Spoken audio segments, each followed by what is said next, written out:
자, 이번 이야기는 시청자 리따님이 시들무에 찾아와 주셨습니다. 지금 리따님은 해외에 계시기 때문에 지금 몇 시인지 정확히는 모르겠지만 바로 연결을 해보도록 할게요.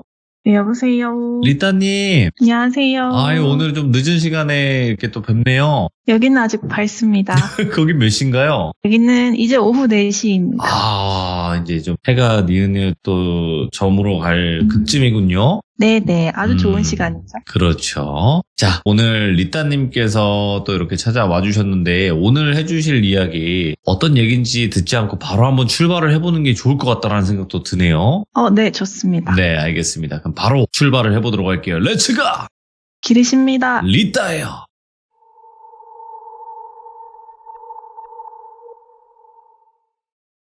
이 이야기는 제 한국인 지인이 대학생 시절에 간접적으로 듣게 된 어떤 한 사람에 대한 이야기를 해보려고 합니다. 오호. 정확한 시기나 지역은 조금 밝히기가 그래서 그거는 양해 부탁을 드릴게요.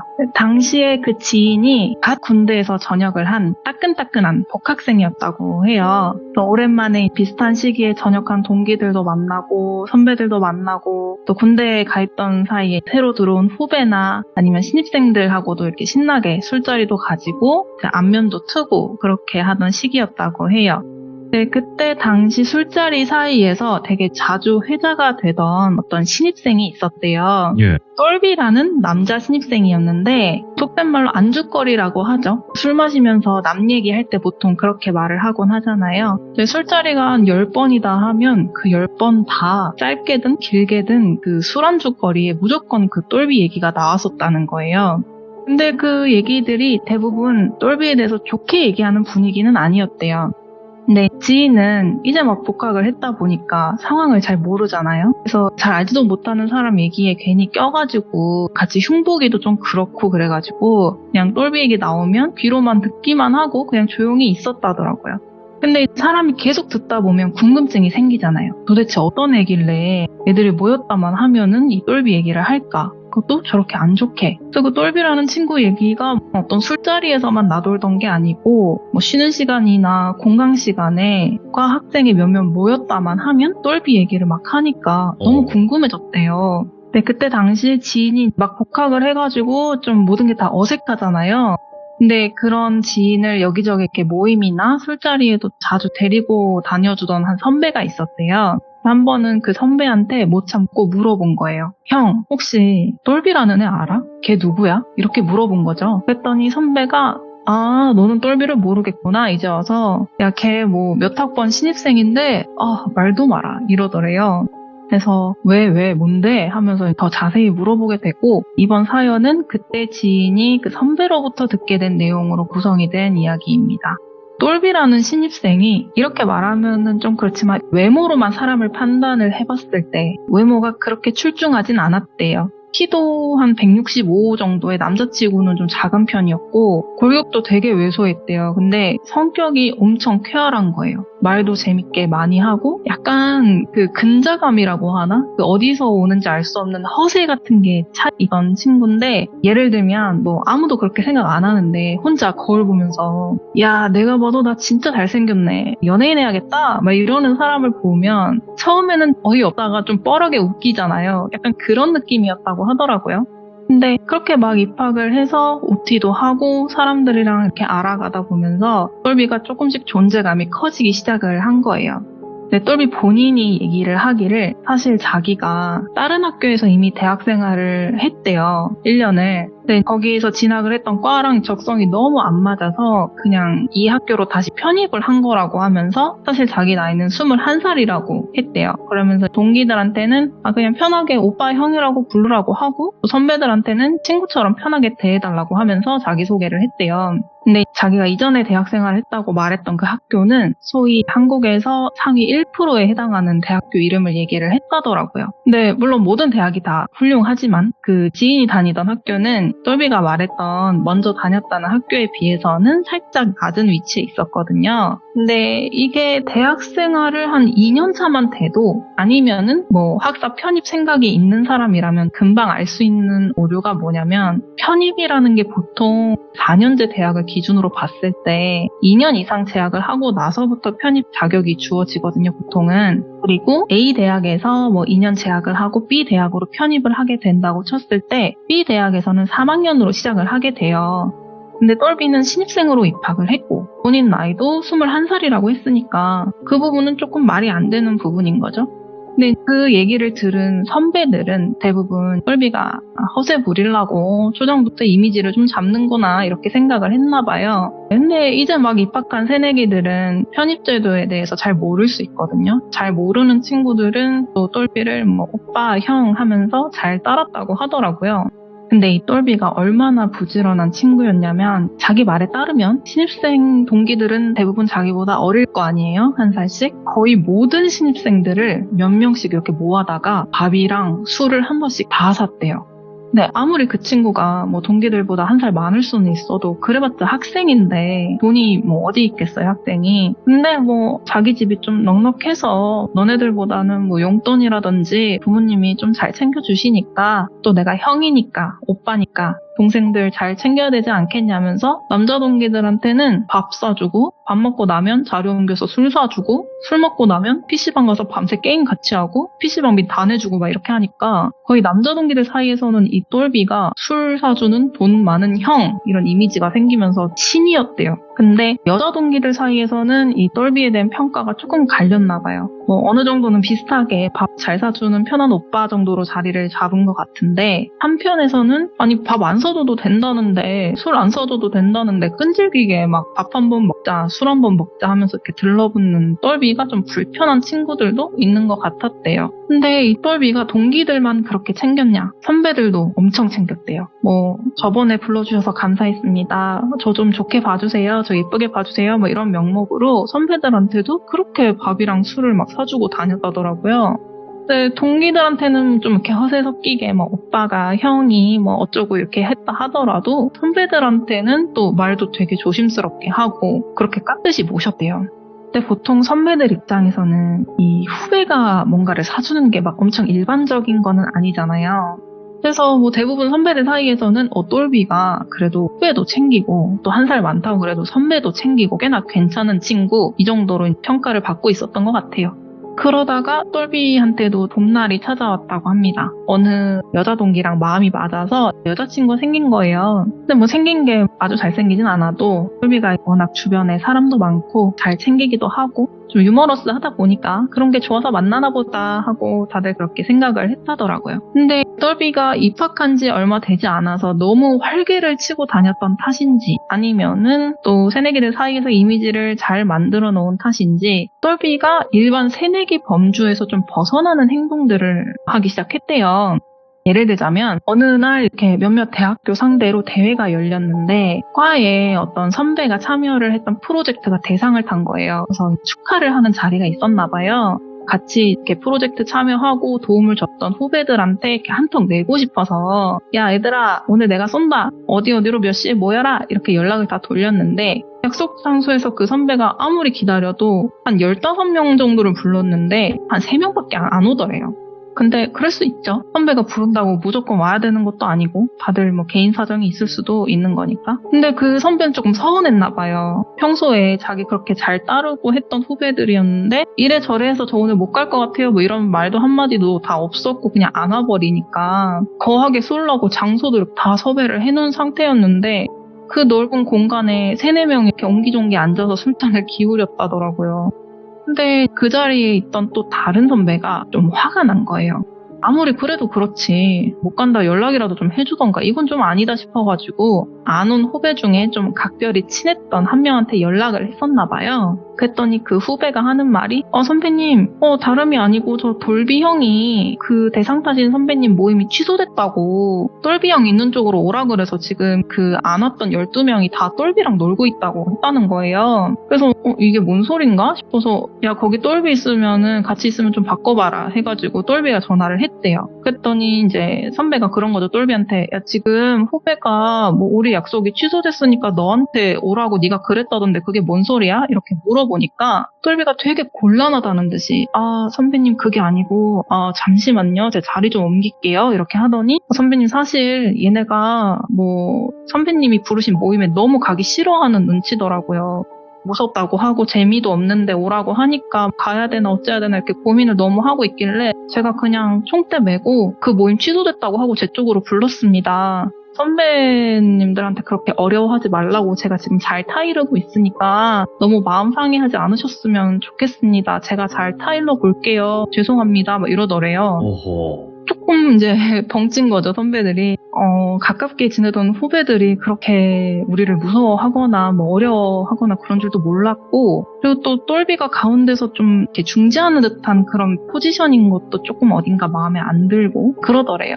근데 이게 나중에 알고 보니까 후배들이 선배를 어려워해서 가기 싫어했다 이런 말은 거짓말이었고 그냥 온전히 똘비가 그냥 애들한테 야, 그 선배 모임 취소됐대. 대상 타가지고 가족이랑 시간 보내고 싶대. 근데 자기가 한턱 못 써서 미안하다고 나한테 회비 넘겼으니까 다 내 쪽으로 와. 내가 선배 대신 쏜다. 이랬다는 거예요.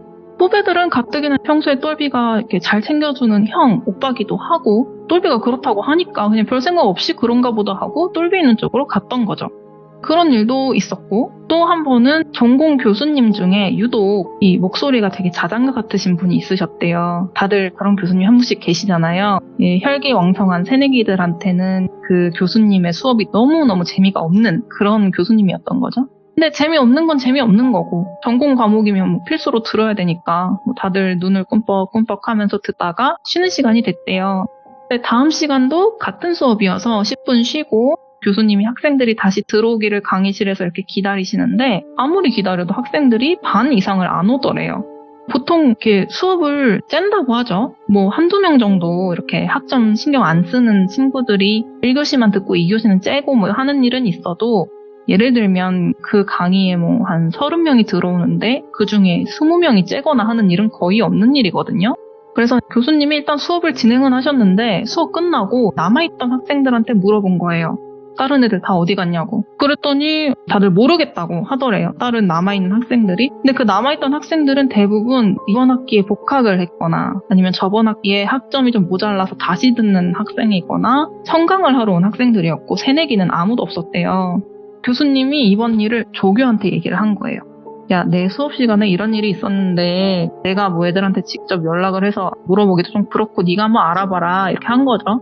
근데 또 조교는 새내기 중에 제일 이렇게 발도 넓고 뭐 이런저런 소식을 좀 알만한 애가 똘비니까 똘비한테 물어봤나 봐요. 그랬더니 똘비가 조교님 다름이 아니고 저희 새내기들을 너무 잘 챙겨주시던 선배님 아버님이 상을 당하셔서 급하게 다들 장례식장으로 가느라 교수님한테 말씀도 못 드리고 이렇게 급하게 수업에 빠지게 됐습니다. 교수님한테는 제가 나중에 대표로 따로 말씀을 드리겠습니다. 이렇게 얘기를 했다더라고요.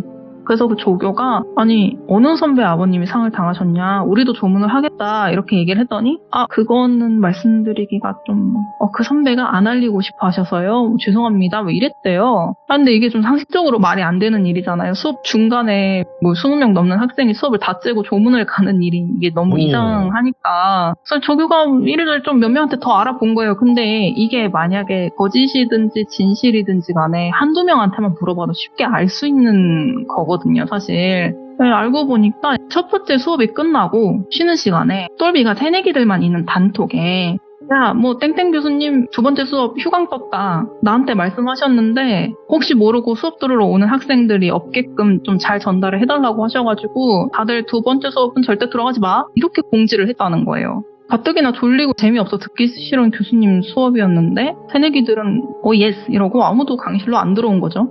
당연히 그 사건은 해당 수업 교수님 귀에도 들어갔고 똘비랑 개인 면담을 해봤나 봐요. 그 교수님이 호탕하게 이렇게 말씀하셨대요. 그냥 이번 일은 그냥 넘어갈게. 뭐 학생들 사이에서도 네 이미지도 있을 것이고 근데 네가 이런 일을 저지른 이유가 있을 게 아니냐? 이번 수업 하나는 휴강한 걸로 쳐줄 테니까 얘기나 해보라고 했대요. 왜 그랬는지. 왜 그렇게까지 해서 수업을 망친 건지 되게 여러 번 물어보셨는데 똘비는 끝까지 왜 그랬는지에 대해서는 대답을 안 하고 그냥 죄송하다고만 했대요. 그래서 교수님이 너 내가 눈여겨볼 거다. 다시 한번 이런 일이 생기거나 하면은 강력하게 책임을 물을 테니까 처신 똑바로 하라고 하셨대요. 그런 일도 있었다더라고요. 그러니까 똘비가 약간 새내기들을 좀 선동 비슷하게 하는 거죠. 근데 과마다 또 학생회장이 있잖아요. 학생회장이 똘비 근처에서 일어나는 일련의 일들을 이렇게 쭉 보는데 똘비 이게 좀 선을 넘는다는 생각을 한 거예요. 지가 발이 넓고 뭐 동기들이랑 선배들이랑 잘 지내면은 잘 지내는 거지. 그거를 이용해서 이런 행동들을 하는 건 좀 선을 넘는 행동이라고 생각을 한 거죠. 약간 새내기들을 자기 맘대로 막 이랬다 저랬다 하면서 자기가 하는 말에 대한 파급력을 좀 즐기고 있는 것 같은 거예요. 자기가 한마디 하면 애들이 우르르 다 뭐 저기 가고 이런 거를 좀 즐기고 있는 것 같으니까 이런 일이 한두 번으로 끝나면 다행이지만 또 몇 번 반복되고 이게 습관이 되고 이러면 더 큰 일이 나중에 일어날 수도 있고 하다 보니까 이 학생회장 정도면 그리고 이 새내기에 비해서 못해도 한참 선배일 거 아니에요. 한참 선배가 보기에 한낱 새내기가 동기들 선동해가지고 이러고 있는 게 좀 눈에 가시였던 거죠. 그래서 똘비를 불러다가 좀 개인적으로 얘기를 한번 해봤다고 합니다. 근데 똘비를 딱 봤을 때 얘가 조곤조곤 얘기를 해가지고는 기수도 안 날 것 같으니까 좀 무겁게 얘기를 했나 봐요. 야, 내가 너 화보 다니는 거 몰라서 가만히 있는 게 아니다. 이제 막 입학했고 사람들 만나고 놀고 그럴 때니까 그냥 지켜봤는데 너 선 넘고 있다. 적당히 해라. 애들이 왜 너를 따르는 것 같아? 밥 한두 번, 술 한두 번 사주니까 동기들이 네 꼬봉으로 보여? 이러면서 네 눈에는 동기들이 좀 우습게 보일지 몰라도 걔네도 그냥 너랑 붙어 다니면은 가만히 있어도 막 입에 술술 뭐가 들어오니까 그냥 같이 다니는 거야. 너 허구 잡힌 거야. 주제를 알아. 나대지 말고 막 이렇게 좀 강하게 얘기를 했나 보더라고요. 근데 그때도 똘비는 연신 죄송합니다 하고 고개를 푹 숙이고 있었다고 합니다. 예. 그렇게 한 소리 들은 똘비는 한동안 좀 잠잠한 것 같았대요. 그리고 얼마 안 있다가 똘비가 여자친구가 있었다고 했잖아요. 여자친구랑 헤어졌다는 소식이 들려오고 돌연 그 여자친구는 자퇴를 했대요. 근데 저 대학 다닐 때도 그랬고 그냥 아무 징후 없었는데 뜬금없이 자퇴하는 친구들이 종종 있거든요. 뭐 그 친구도 그랬나 보다 하고 다들 별로 신경을 안 썼나 보더라고요. 그러다가 한 번은 학생회장이 자전거를 타다가 되게 크게 다치는 일이 있었대요.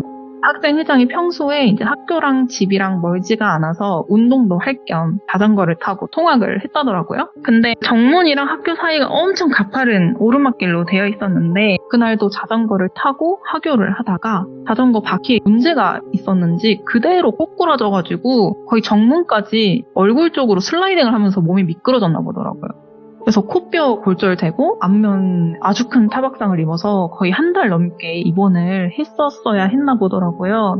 그런 일도 있었고 하여튼 그렇게 시간이 조금 흘러서 한 학기가 마무리될 때쯤에 어느 날에 똘비를 포함한 여러 신입생들이 그 목소리가 자장가 같다던 교수님 수업을 듣고 있었대요. 근데 아직 그 목이랑 코에 붕대를 다 풀지도 않은 학생회장이 갑자기 강의실로 쳐들어와가지고 똘비 이 새끼 저 새끼 하면서 똘비를 막 찾더라는 거예요.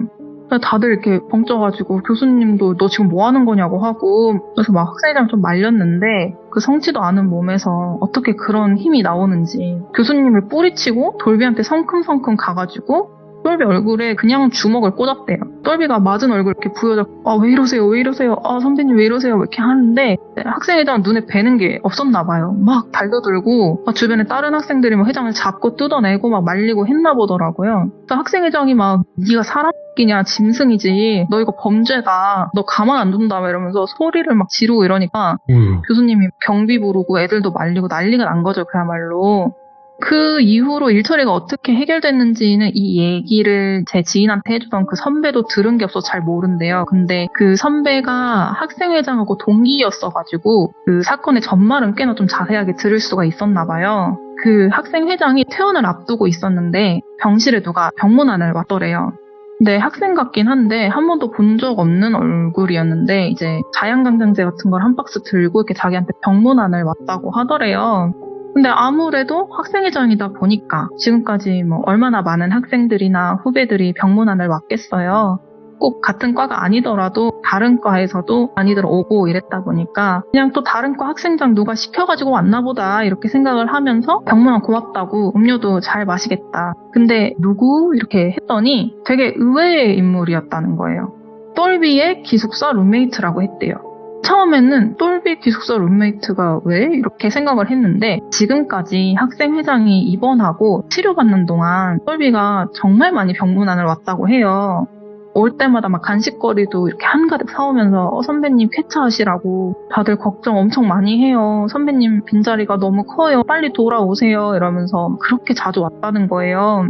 그러니까 학생회장 입장에서는 한때 똘비가 좀 이상한 짓거리를 하긴 했어도 내가 그리고 똘비한테 좀 심하게 나무라고 그러기도 했는데 삔또가 좀 상할 법한데 그러지 않고 먼저 병문안도 이렇게 자주 와주고 걱정해주고 하는 똘비를 보고 학생회장도 똘비에 대한 시선이 많이 좋아졌었다고 하더라고요. 그래서 아마 그래 똘비가 또 뭐 오려고 했는데 사정이 생겨서 룸메이트한테 대신 부탁을 했나 보다. 에이 귀여운 자식 내가 태어나면은 진짜 맛있는 거 한번 사줘야겠네 이렇게 생각을 했대요. 근데 그 룸메이트라는 친구 입에서 나온 얘기는 정말 뜻밖의 내용이었다고 합니다. 그 룸메이트가 학생회장을 보면서 눈물을 막 글썽거리면서 정말 잘못했습니다. 죄송합니다. 잘못했습니다. 용서해주세요. 이러더라는 거예요. 그래서 너무 당황해가지고 왜 그러냐고 뭐 때문에 그러세요? 뭐가 죄송하다고 하는 거냐고 그랬더니 그 룸메이트가 가방에서 꼬깃꼬깃한 종이 한 장을 꺼내서 주더래요.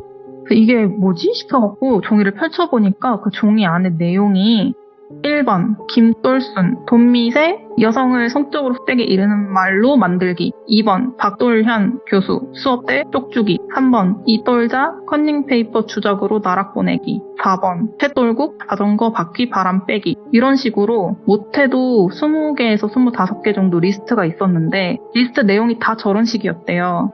뭐 누구 민망하게 하기, 나락 보내기, 쪽팔리게 하기, 다치게 하기, 소문내기 약간 이런 식이었고 학생회장이 그거를 보자마자 이제 피가 눈 쪽으로 쏠렸대요. 너무 열받을 때 피가 팍 오르잖아요. 다 기억은 못하고 대충 기억나는 내용은 저 정도였고 저 내용 중에 1번 김돌수는 똘비 여자친구였고요. 2번 박돌만 교수는 목소리가 자장가 같던 전공 교수였고 그리고 4번에 챗돌국 자전거 바퀴 바람 빼기의 챗돌국이 학생회장 이름이었던 거예요. 그러니까 기억나는 내용 중에 그런 것도 있었대요. 박돌만 교수 미성년자 원조교재 자보 붙이기 이런 것도 있었대요. 근데 옆에 괄호치고 포토샵 섭외 필요 이렇게 되어 있었고 그리고 리스트 중에 반절은 옆에 체크 표시가 되어 있었다고 해요. 아마도 전개상 계획했던 리스트 중에 성공한 것들의 체크를 표시를 해놓은 거겠죠? 근데 학생회장 이거를 다 보고 화도 나고 어이도 없었는데 약간 반신반의하더래요. 이게 진짜 똘비가 만들어 놓은 리스트라고 덥석 믿어버릴 수도 없는 노릇이고 왜냐면 룸메이트는 처음 보는 애고 근데 또 똘비 룸메이트가 굳이 왜 이런 짓을 꾸몄겠어요? 만약에. 근데 일단 진정을 하고 그래 일단 진정을 하고 이거 어디서 난 거냐? 이거 똘비 거 맞냐? 이렇게 물어보니까 룸메이트가 손을 덜덜 떨면서 자기 핸드폰을 꺼냈대요. 이게 얘기를 들어보니까 자기 학기 초에 이제 둘이 기숙사 룸메이트가 된 거예요. 똘비랑. 근데 이 룸메이트는 좀 소심하고 조용하고 주말에도 밖에 나가기보다는 그냥 기숙사에서 노트북으로 게임하고 그런 게 더 편한 친구였는데 이 룸메이트가 된 똘비가 엄청 저돌적으로 다가오더라는 거예요. 그러면서도 약간은 은둔해 있는 이 룸메이트를 억지로 뭐 끌고 나가거나 아니면 무시하거나 하지 않고 얘기를 되게 많이 나눴대요, 둘이. 서로 취미나 고민거리 막 이런 것도 얘기를 하고 술도 되게 자주 마시면서 엄청 친해졌다고 하더라고요. 근데 그러다가 어느 날 이제 똘비가 룸메이트한테 이런 얘기를 했대요. 야, 만약에 말이야, 어떤 사람이 여자친구가 있어. 근데 둘 다 성인이면 충분히 잠자리도 가질 수 있잖아? 근데 여자친구가 허락을 안 해주는 거야. 근데 그 사람이 여자친구한테 한 달 용돈을 막 다 털어서 맨날 데이트 비용 내고 막 목걸이도 사주고 했는데 사귄 지 한 달이 넘어가는데 잠자리 허락을 아직도 안 해준다. 그러면 너 같으면 어떻게 할 것 같아? 이렇게 물어보더래요. 근데 이제 술 먹다가 알딸딸한 채로 그런 얘기를 듣다 보니까 룸메이트가 뭔가 좀 이렇게 현실적인 해결책보다는 그냥 머릿속에 있는 생각을 좀 늘어놓게 되더래요.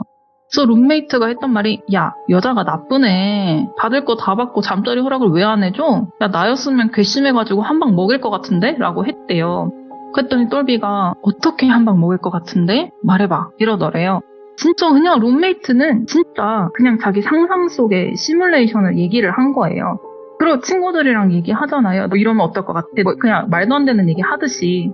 야, 내가 그 남자였으면 그런 여자 매장시켰을 것 같은데? 주변에 나한테 막 돈 꿔가고 안 갚는다. 이 남자 저 남자 맨날 갈아치운다. 꽃뱀이다. 이렇게 소문냈을 듯? 그래야 속이라도 시원하지 않겠냐. 이랬다는 거예요, 룸메이트가. 그랬더니 똘비가 막 엄청 이렇게 호탕하게 엄청 좋다는 듯이 웃으면서 야, 좋은데? 너 천재다. 그래, 그렇게라도 해야 남자가 당한 게 안 억울하겠지, 그치? 야, 그거 좋다. 이러면서 이렇게 옆에 노트를 꺼내갖고 끄적끄적 뒀더래요. 근데 룸메이트는 진짜 별 생각 안 했다는 거예요. 그냥 재밌는 얘기거리 정도로 생각하고 넘어갔다는 거죠. 근데 그 다음부터 똘비가 틈만 나면 룸메이트한테 와가지고 야, 너 같으면 어떻게 할 것 같아? 라고 이렇게 운을 띄우면서 여러 가지 질문을 했었대요. 뭐 예를 들면 야, 너 같으면 수업 시간에 과제 안 해온 사람 앞으로 불러다가 학생들 앞에서 망신 준 교수한테 너는 어떻게 할 것 같아? 라든지 야, 너 같으면 지도 학생인 주제에 학년 좀 높다고 후배 앞에 불러다가 고나리질 하는 선배한테 어떻게 할 것 같아? 라든지 이런 질문을 되게 많이 했었고 사실 그 리스트 속에 있던 뭐 누군가를 망신 준다, 소문낸다, 뭐 매장시킨다 등등의 아이디어를 룸메이트가 다 줬다는 거예요. 자기는 그냥 똘비랑 가상 속의 드라마를 쓰듯이 웃으면서 장난으로 했던 얘기들인데 똘비가 이거를 진짜로 실행에 옮기고 있는 줄은 꿈에도 몰랐다고 했대요. 근데 어느 날부터 그 똘비 침대 머리맡에 어떤 종이가 이렇게 붙어있는 걸 봤는데 벽에 딱 이렇게 잘 보이게 붙여놓은 거는 아니고 베개를 살짝 치워야 겨우 보이게끔 좀 애매한 위치에 붙여져 있었대요. 멀리서 봤을 때는 번호가 써있고 뭐 순서대로 나열돼 있고 이러니까 이번 주 할 일 뭐 그런 거 적어놓은 건가 싶어갖고 별 생각이 없었는데 이상하게 계속 신경이 쓰여서 한 번은 이제 똘비가 없을 때 이렇게 슬금슬금 똘비 침대 쪽으로 가서 베개를 쓱 들쳐가지고 종이를 한번 읽어본 거예요. 근데 보니까 지금까지 자기랑 똘비랑 그런 우스갯소리로 상상으로 주고받은 뭐 누군가한테 어떻게 피해를 끼칠 것인가에 대한 그런 시나리오들이 어떤 이름이랑 같이 이렇게 적혀져 있는 걸 보게 된 거죠. 근데 그거를 보고 설마 싶었대요. 에이, 설마. 근데 상식적으로 봤을 때 뭐 4번 쇳돌국 자전거에 바람 빼기 뭐 이런 내용을 적어서 침대 머리맡에 붙여두는 게 좀 일반적이지는 않은 행동이잖아요. 조금 무섭더래요. 똘비라는 사람 자체가. 그 종이 내용을 한번 보고 나니까 똘비가 없을 때마다 수시로 똘비 침대로 가가지고 베개를 들쳐가지고 종이가 아직 있나 없나 막 이런 거를 봤대요, 맨날. 예. 근데 날이 갈수록 리스트들 옆에 하나 둘씩 이렇게 체크 표시가 생기기 시작했다는 거예요. 그래서 아, 얘가 설마 진짜로 이대로 행동에 옮기고 있나? 이게 맞나? 막 이런 생각이 드는 거죠. 그 종이를 보고 나서 똘비를 대하기가 너무 껄끄러워지더래요. 그러면서 들었던 생각이 아, 저 시나리오들 중에 몇 개는 그냥 가볍게 해프닝이나 뭐 잠깐 누구를 곤란하게 하고 말 그런 시나리오들도 있었지만 또 몇 개는 정말 사람을 사회적으로 매장시키거나 아니면 심각한 상해를 입힐 수도 있는 시나리오들도 있는데 나중에 그런 일을 저질러 놓고 똘비가 나한테 뒤집어 씌우면 어떡하지? 이런 생각이 들었대요. 이 룸메이트 생각도 일반적이진 않아요. 제가 들어보니까. 근데 왜 그렇게 생각을 했냐면 그 리스트에 있던 시나리오가 뭐 25개가 있다고 쳐보면 그 25개가 오롯이 룸메이트 아이디어였대요. 예. 똘비 아이디어가 하나도 없었대요. 아무튼 그래서 룸메이트가 나름대로 나중에 혹시라도 일어날 불상사나 아니면 자기한테 피해가 올 거를 대비를 해서 똘비랑 대화 내용을 많이 녹음을 했다더라고요.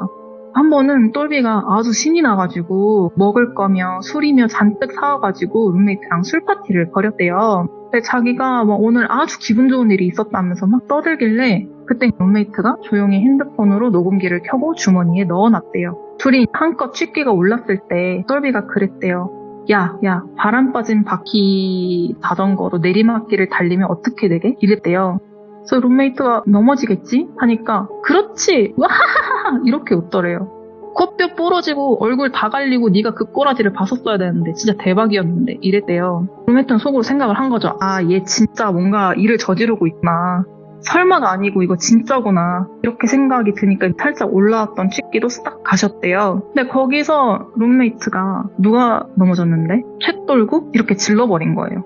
그러니까 그거를 못 본 척 하려고 했는데 얘가 하도 그 생각을 하고 있다 보니까 지른 거예요. 그랬더니 똘비가 네가 걔를 어떻게 알아? 이러더니 아, 너 내 목표 차트 봤구나. 야, 봐봐 하더니 자기 침대로 가가지고 머리맡에 붙어있던 그 리스트를 떼와가지고 하나하나 룸메이트한테 설명을 해줬대요. 야, 이거 1번 김돌순. 얘가 내 여친인데 얘 한번 내가 어떻게 해보려고 있는 돈 없는 돈 다 털어가지고 뭐 또 사주고 그랬는데 끝까지 비싸게 구는 거야. 지가 나 꼬실 땐 언제고. 내가 무섭대. 그래서 네 말대로 꽃뱀이라고 소문 좀 냈거든? 근데 알아서 혼자 숨어 다니더라. 자퇴할걸? 꼴 좋지 않냐? 그리고 이거 2번 박돌현 교수. 이 새끼가 과제에 그게 뭐라고 안 해온 사람 앞으로 불러가지고 쪽팔리게 하는 거야. 얘도 네 말대로 애들 속여서 강제로 휴강 만들었잖아. 아니 그게 되더라니까? 그 새끼 당황한 표정을 네가 봤었어야 되는데 진짜 웃겼는데. 이러면서 리스트 중에 체크 표시가 되어 있는 성공 사례들을 자랑하듯이 이렇게 주저리 늘어놓더래요. 아마 다른 룸메이트를 되게 신뢰했었나 봐요. 딱 봐도 룸메이트가 좀 내성적이고 사교 활동도 하지를 않고 이러다 보니까 이런 얘기를 들으면 같이 재밌게 웃어주거나 뭐 그러기나 하지 어디 가서 얘기할 거라는 생각은 안 했나 보더라고요. 그리고 그 내용은 고스란히 룸메이트 핸드폰에 녹음이 됐고 똘비는 혼자 신나서 한참을 더 떠들다가 취해서 골아 떨어졌다고 합니다.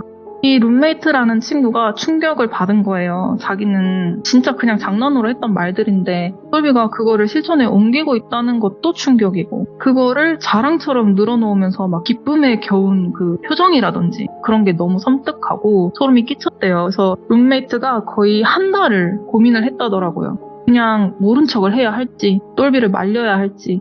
처음에는 그냥 나만 조용히 하면 아무도 모를 텐데 사고 치는 것도 똘비 지가 치는 거고 나는 그냥 못 본 척 못 들은 척 하고 넘어가면은 아무 일이 없지 않을까? 이런 생각이었는데 그 한 달 동안 좀 괴로웠던 거예요. 나름대로. 자기도 어떤 양심의 가책이라는 게 좀 있었는지 어쨌든 자기 머리에서 나온 시나리오들을 똘비가 실행에 옮기는 거를 알았다 보니까 약간 자기가 범죄자가 된 것 같은 생각이 계속 들었대요. 그래서 고민을 하다가 결국에 그 종이랑 녹음본을 가지고 학생회장을 찾아온 거더라고요. 그 룸메이트가 뭐 직접 똘비를 추궁하거나 아니면 중재하거나 어디 가서 뭐 신고를 할 만한 강단이 있는 친구는 아니었어서 학생회장 생각에는 일단 지 마음이라도 좀 편하려고 찾아온 것 같았대요. 근데 학생회장이 녹음본을 들어보는데 이거는 똘비가 꾸민 짓들이 맞고 자기가 이렇게 자전거에서 그렇게 넘어져서 다쳤잖아요. 자기 자전거에 장난질을 친 것도 똘비라는 거를 확신을 한 거예요.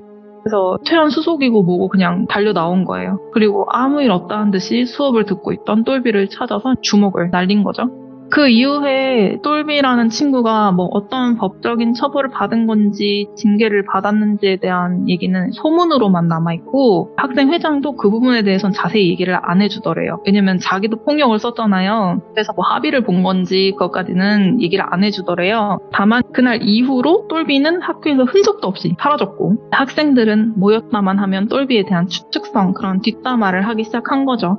그 소문들 중에는 똘비가 이 대학교 오기 전에 다른 대학교 생활을 했던 거는 맞는데 편입이다 그런 게 아니고 거기서도 사고치고 다니고 사람 다치게 하고 그래서 자퇴를 했는지 퇴학을 당했는지 이 학교로 새로 입학을 한 거라 라든지 아니면은 지가 그렇게 돈 많은 척 하면서 애들한테 막 돈 뿌리고 돈 자랑하면서 애들 밥 사주고 술 먹이고 동기들을 쥐락펴락 하더니 사실은 3금융권에 빚이 2천만 원 있다더라. 뭐 이런 등등의 소문이 무성했고 하지만 어떤 소문이 진실인지 아니면 똘비는 도대체 왜 그런 짓들을 했는지는 알 수가 없고요. 제 지인이 사실 이번 주 월요일 점심에 뭐 먹었는지도 잘 기억을 못하는 사람인데 이 에피소드는 그 술자리였대요. 한 술자리에서 그냥 아는 선배가 쭉 얘기를 해줬는데 그게 10년이 지난 지금까지도 뇌리에 박혀서 잊혀지지가 않는다고 하면서 해준 얘기가 있어서 한번 준비해봤습니다. 어마무시하다 진짜. 와 이런 사람이다. 진짜 무섭지 않아요? 와 이건 진짜 현실 공포인데 이런 생각을 한다는 것 자체가. 아니 룸메이트도 너무 무섭고 그러니까 어쨌든 그 룸메이트도 그런 생각을 공유를 해서 그걸 실행에 옮긴 사람은 또 각각 다르지만 진짜 아니 제가 사실 이 얘기를 들으면서 하나 그 한국에 있었던 어떤 살인사건이 생각이 났어요. 뭐 유명한 살인사건이어가지고 근데 그 사람도 체포 당시에 무슨 이렇게 노트 같은 게 발견됐는데 주머니에서 뭐 누구 뭐 어떻게 한다 이런 게 적혀져 있었다더라고요. 맞아. 그러니까, 옛날에 지존파도 뭐 그런 행동강령 뭐 이런 거 있었잖아요. 근데 그 이유가 그 사람들한테 그런 거를 해야겠다라고 마음먹은 이유가 아주 사소하고 하찮은 거였다. 예. 그게 진짜 무서운 것 같더라고요. 네, 진짜 우리 주변에 있잖아, 이런 사람들이. 진짜 좀만 둘러보면 있을걸요? 아니 그리고 음. 이때 일이 지금 20살, 21살 일인데 이 친구들이 만약에 내공이 쌓여갖고 30살, 40살이 되면 어떤 짓을 저지를지도 알 수 없는 노릇이니까. 오늘도 리따님 덕에 주변을 한 번 더 둘러보는 계기가 된 것 같습니다. 모두 조심하십시오. 네, 바로, 그러니까 웃으면서 내 이야기를 들어주는 내 친구가 이런 경우도 있어요. 아 그래요? 네, 있어요. 그러니까 조심하셔야 되고, 이게 지금 말씀하신 리따님의 이야기가 그냥 우리 주변에 있는 일들인데 이거를 자세하게 이야기해 주셨으니까 공포로 다가오는 거죠. 진짜로. 그럴 수도 있을 것 같아요. 그래서 이게 안 걸린 것 뿐이에요. 여러분들 주변에 있어요. 그러니까 누구는 그런 사람 없는데요 할 수도 있는데 원래 그러고 있을 가능성이 있어요. 그러니까 사람이 얼마나 무서운지 알면 그때부터는 조심을 할 수밖에 없게 되는 거니까 오늘 리따님의 이야기도 너무너무 잘 들었습니다. 감사합니다. 감사합니다. 네. 수고하셨습니다. 제가 이렇게 말씀을 드리는 이유는요. 사람은 앞에선 웃을 수가 있어요. 그리고 사람 좋게 행동을 할 수가 있어요. 그래서 무서운 거예요. 그 뒷면을 안 보려고 하잖아요. 우리는 그냥 저 사람의 앞면만 보고 괜찮다, 좋은 사람이다 라고 생각을 하고 넘어갈 수 있는데 그 뒷면에는 어떻게 표정을 짓고 있는지를 모르니까 그게 무서운 거거든요. 그래서 여러분들도 항상 조심하시길 바라겠습니다. 감사합니다.